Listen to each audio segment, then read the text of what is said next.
Well, the NFL's free agency period is on the horizon. There are some Packers who other teams may have some interest in. News 3 Now senior Packers writer Jason Wilde has more on who could leave and how the green and gold are trying to negotiate. The NFL's free agent negotiating window is opening in less than a week. That's when free agents and their representatives can talk to other teams beyond the one that they're potentially leaving.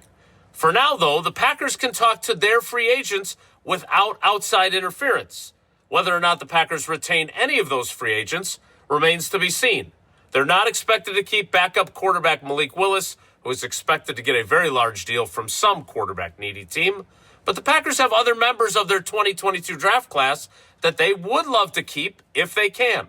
Wide receiver Romeo Doubs, linebacker Quay Walker, left tackle Rasheed Walker, and center Sean Rhyan will all be able to negotiate with other teams starting next Monday.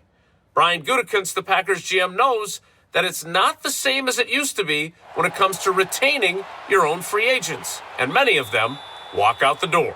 As far as the retention thing, I think, again, the salary cap kind of limits you. I think I've talked a lot about, league-wide, teams sign about 1.5 players from each draft class. That's usually the guys they retain.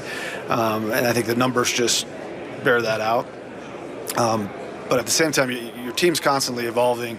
And I think the biggest thing is you have to be honest with yourself about where your team is and what you need to do to move forward. Because every year is a different year. The teams that were really good this year, we may not be chasing those teams. It may be different. So, you can't hone in too much on that. It's just more about you and how you're evolving. We'll have to wait and see if the Packers get any deals done with their impending free agents before that negotiating window opens.